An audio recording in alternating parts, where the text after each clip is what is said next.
On this trip, I was fishing Mosquito Lagoon, a 19-mile inshore expanse within Florida's intercoastal, south of Ponce Inlet. It has at times been described as the redfish capital of Florida, if not the redfish capital of the world. It's a hypersaline salt marsh that hosts a resident year-round population of stunningly bronze redfish, as well as populations of speckled trout, black drum, and tarpon. It experiences minimal tide changes, and this allows seagrass to grow in very shallow water, offering world-class sight fishing opportunities for folks with poling skiffs such as mine. The 2 days were filled with straining eyes, tailing fish, and a healthy dose of hook sets and drag poles. I'll definitely be coming back to this place.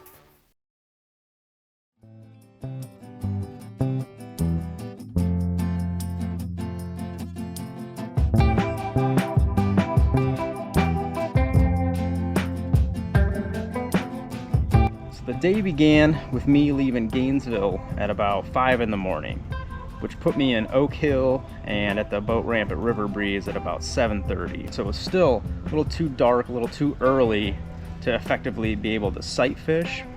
But as I trolling motored my way to kind of the back recesses and some small islands back there where it was shallow but still some current with the wind, I could immediately see this loosely assembled school of redfish tails sticking out of the water. So it didn't matter that it was too early to be able to see into the water.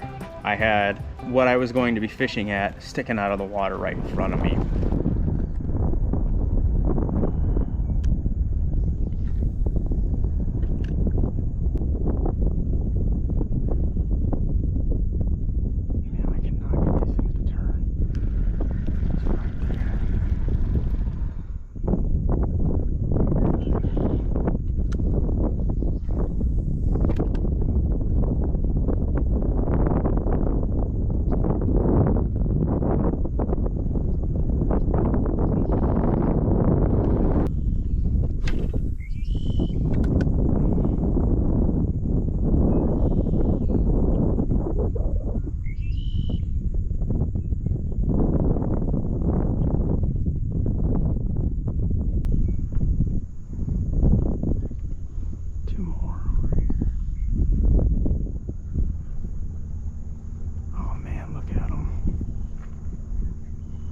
Wow, that's cool.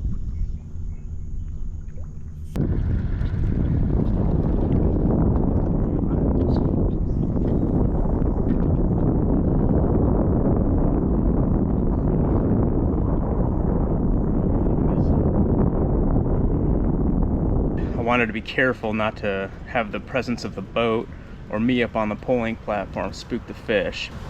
And so I got within 60-70 feet of the fish and began casting. Now this is only my second time fishing Mosquito Lagoon. I had been there once before, and on that previous trip I had been throwing some Z-Man artificials, some larger paddle tails, and dealing with all of the things that are kind of an inherent issue there with the seagrass, either the floating seagrass blades or the actual seagrass itself. And you can't really fish at these fish any other way except with a weedless rig. But in that previous trip, even with a 3-inch gulp shrimp rigged weedless, it seemed like the redfish were onto the game, and they knew that this is not what they wanted to eat. They'd probably get a lot of fishing pressure, and in addition to kind of staying just out of range, they weren't too often going for those larger presentations. So on this trip I came pre-rigged, ready to go with a 2-inch natural pattern gulp shrimp, Texas rig with a weedless worm hook, and I thought, man, if I can get into these redfish, they'll go for that smaller presentation. And there were redfish all around me, tails sticking up, you know, to my 1 o'clock, to my 11 o'clock, 50 feet away, 100 feet away. You look down a line of sight and you might see tail, and they were just all around me. And I was trying to land these casts right at their nose, because as I got closer to some of them, I mean, they were feeding so actively in the grass, they would just completely immerse themselves in the grass right in front of my eyes. Fish would disappear. And so my initial thought of wanting something kind of subtle and diminutive to not spook the fish turned into, how am I going to get these fish to actually see what I'm throwing? So after about 20-30 minutes, and finally actually hooking up with one of the redfish on the 2-inch gulp. There he is. Oh, come on. I said, I need to switch game plan here and go with something bigger, potentially brighter, that they'll be able to see, that will get their attention and get their head up out of the grass long enough for me to get something in front of them and get a bite. God, some days you feel like you know what you're doing as an angler, and then some days the fish won't bite. Man, you think you can get it to go the way that they're feeding.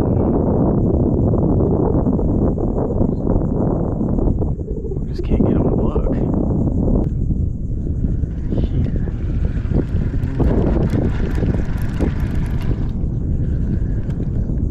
I can see him.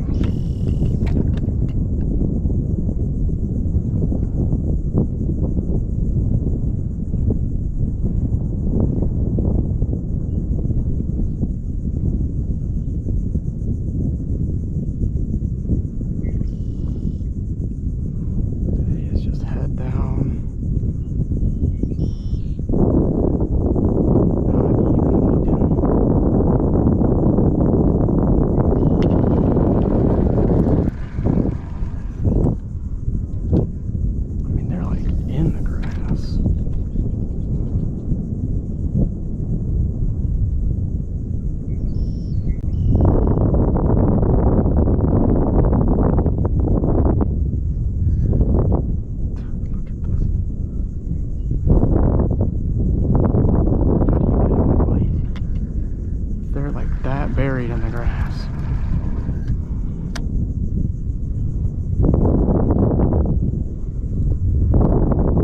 He is all the way in the grass.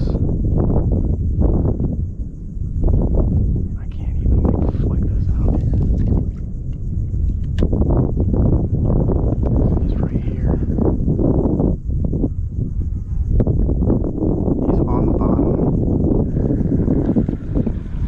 I wonder if you can see this in the GoPro. I mean, he is right there. I need a heavier weight is what I need. He's going right over top of it.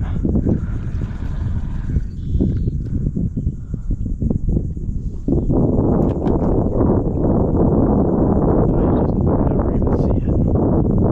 Look at him running around like a pig.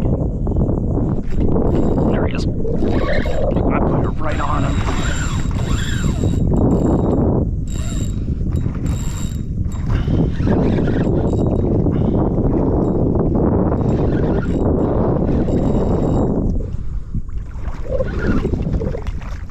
Man, they had to hit him right on the nose.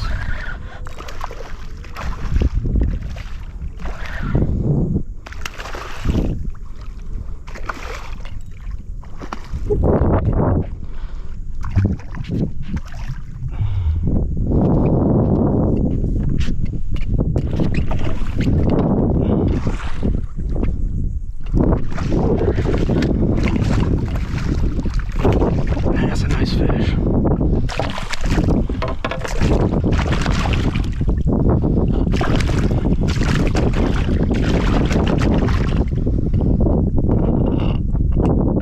Man, these Mosquito Lagoon reds are freaking stunning.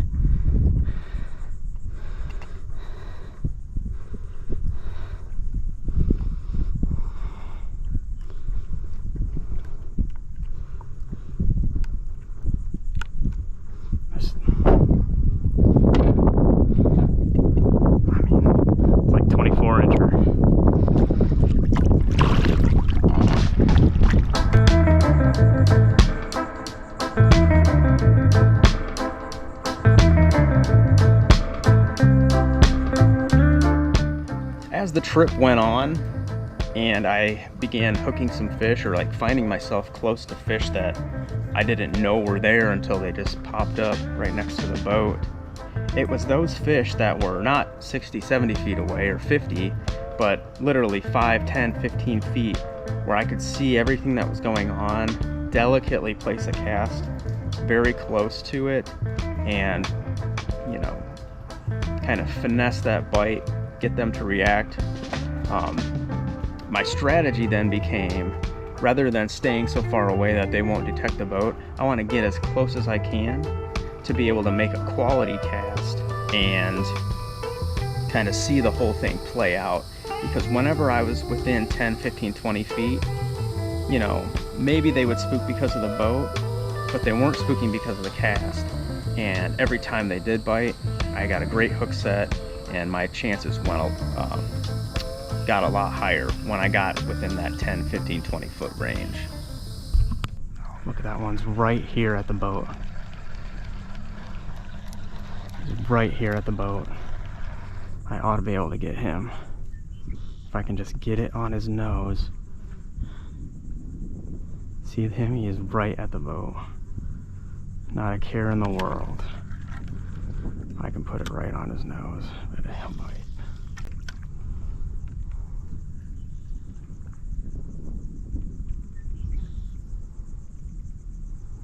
I'm touching him with it.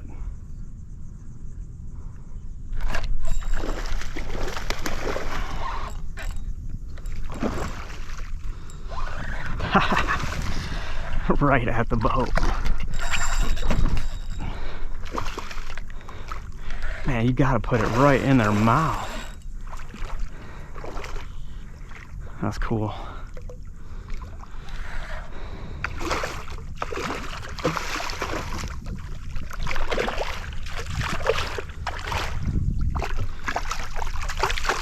That is so cool. That is cool. He missed. I got foul hooked.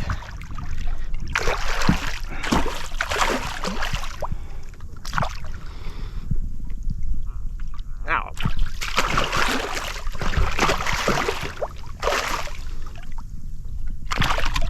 All right.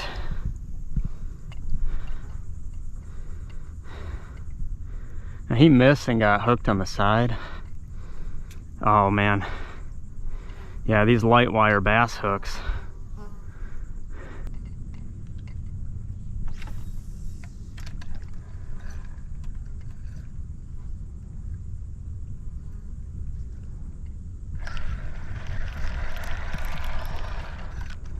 my God.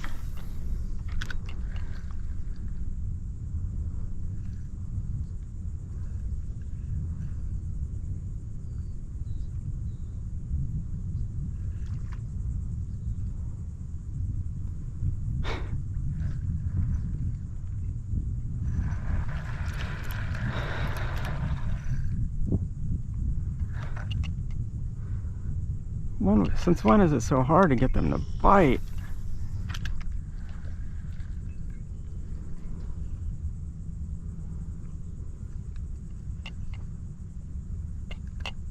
There you go.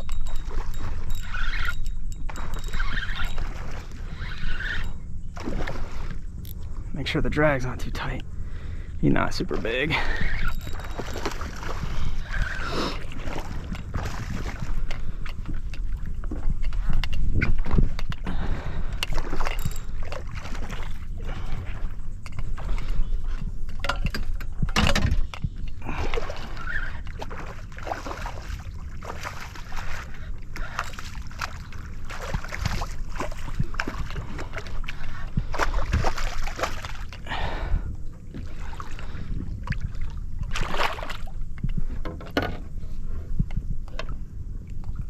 Another good one. Probably 17, 18. Oops. Oh. All right, see you later. Wash that poop off my boat. So I finally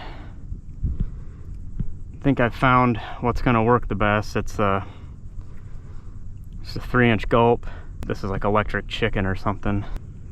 I believe it's a number 1 Gamakatsu extra wide gap worm hook, standard weedless worm on a 1/8 ounce jig head, or whatever Texas rig weight to help keep it weedless. Normally I like to use the hooks with a grip lock on the eye, near the eye, but they just tear these gulps up too fast. It's right here somewhere.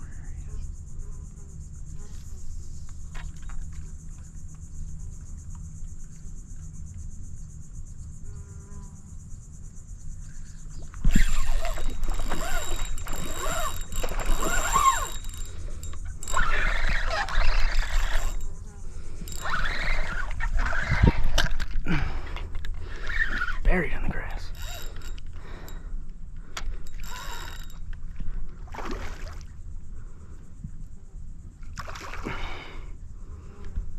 I couldn't believe he didn't hit the first time. I don't think he's the big one I saw back here, but he's a good one.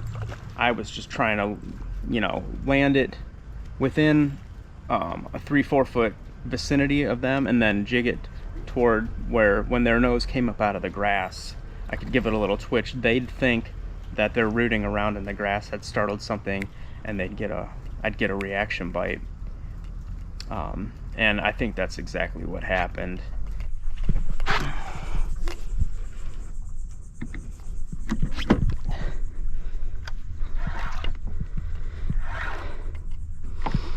God dang, that's a nice fish. That actually is a pretty good one. They look bigger once you come down. Holy, that's a good fish. Oh man. Wow, that might be my nicest one of the day here. Oh yeah. It's a male. I can hear him grunting. Come on, dude. Come here. Come here. Gosh darn. They are just so pretty out here. Come here. Alright.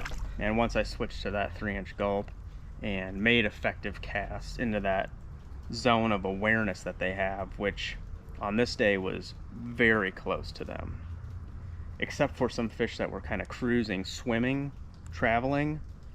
The fish that were feeding in the grass, you had to get it right close to them. Just a gorgeous, gorgeous fish. Probably 25 inches. Back into the grass.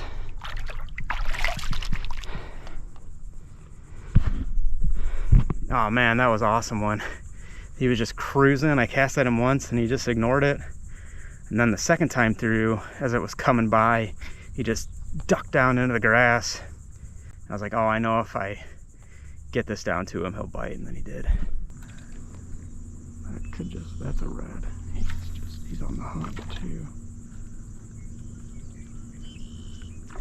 Oh, come on. Oh, he bit.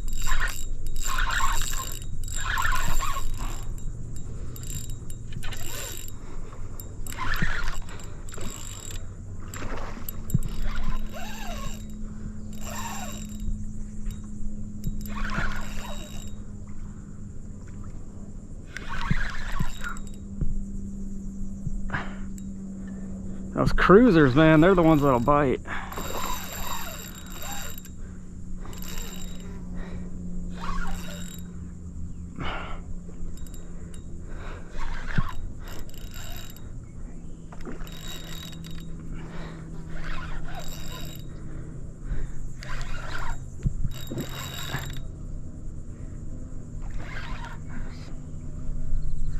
Bumblebee. Man.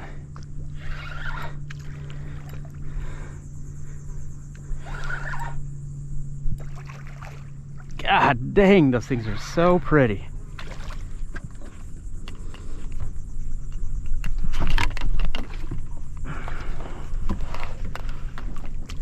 Whew. Gosh, that's another good one.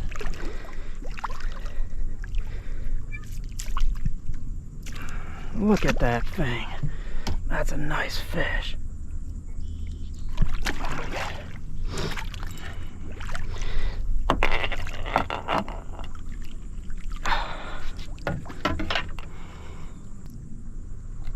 All right. Another 24, probably. All right.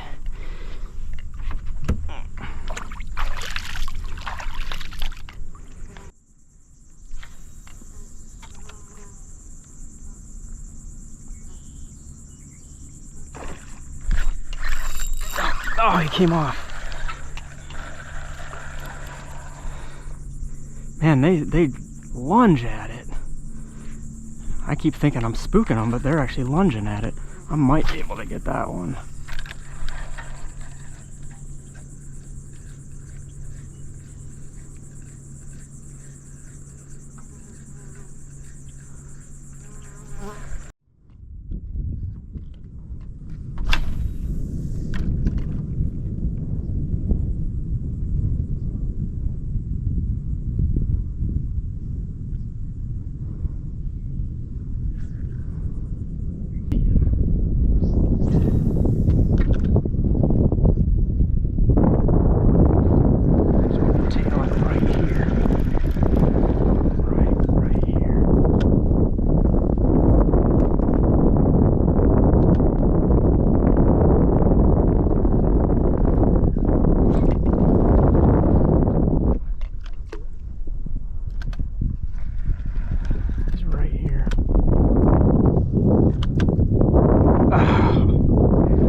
I spooked a lot of fish.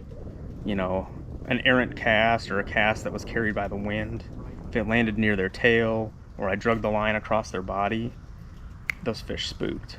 And I lost count of how many fish I spooked.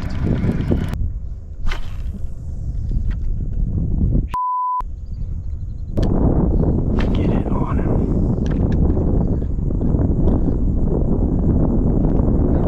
God damn.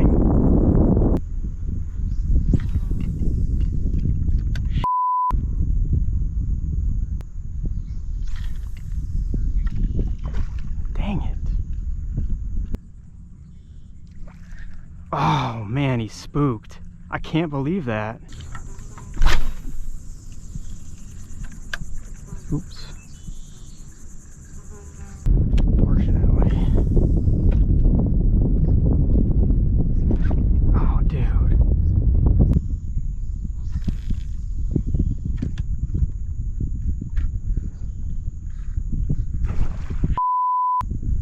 So dumb.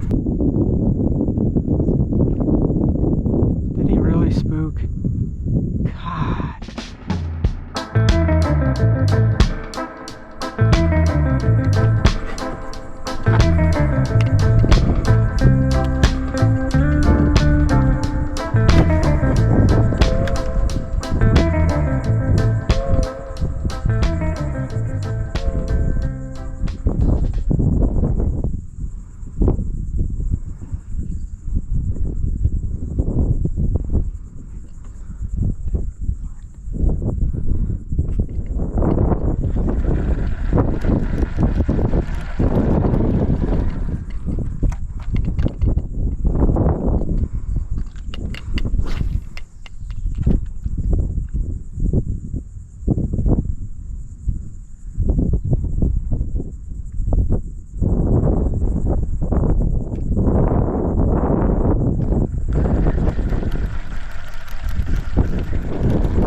It is so hard to get that lure down enough.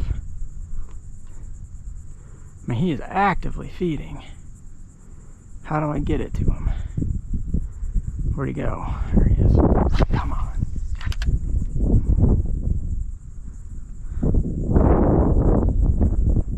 You think you're close enough, but it's like almost, unless you're right on his nose, it just doesn't matter.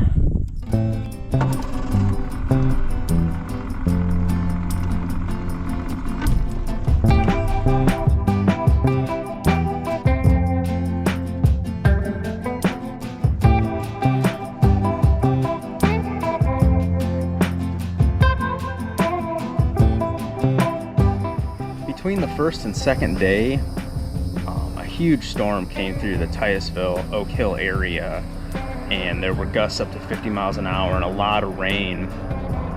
What I experienced when I went on the water on Tuesday, the second day, was that not only had the water temperature dropped about 5 degrees from 89 to 84, headed back to the same spot where I had seen all those tailing redfish on Monday, the water was noticeably higher, at least 8 inches, maybe a foot higher. Part of that may have been due to the wind, which instead of blowing kind of offshore on Monday was now blowing wind across from west to east and possibly raising the water height that way. I literally think the freshwater influence from the rain raised the water, and while those fish may still have been in that zone, I couldn't see them because the water was too deep. I noticed some action at the shorelines, and possibly with the higher water, there's more new shoreline available to the fish, and it seemed like some redfish were hunting the shore, and I was able to get in line with 2 cruising redfish down the shore and make a long distance cast and intercept them and hook one.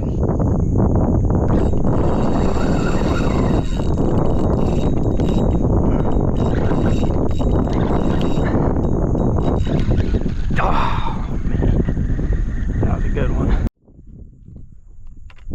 But it was just harder fishing conditions with that water being higher.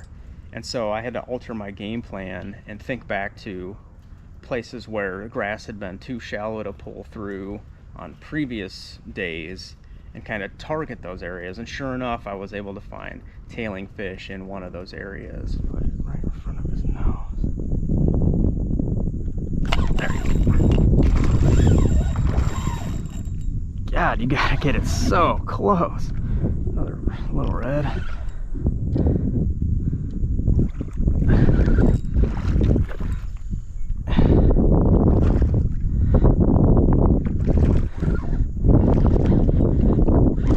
Not tiny.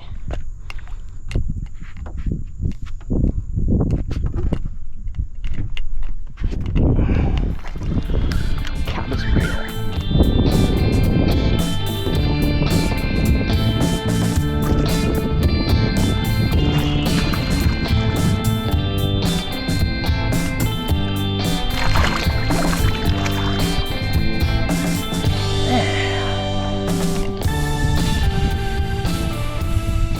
Not bad at all. Man. Take one last look. Probably a 19-incher. All right, see you, buddy.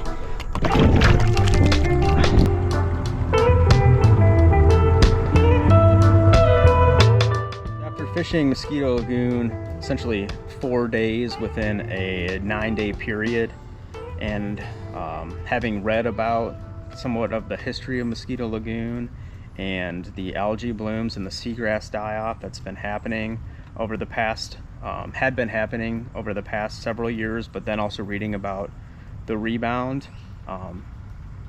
I just can't imagine what it must have gone through, because as somebody who hadn't fished out there, going out there now and seeing just the vast extents of seagrass beds and seeing dozens to potentially hundreds of redfish tailing and feeding in shallow water, it was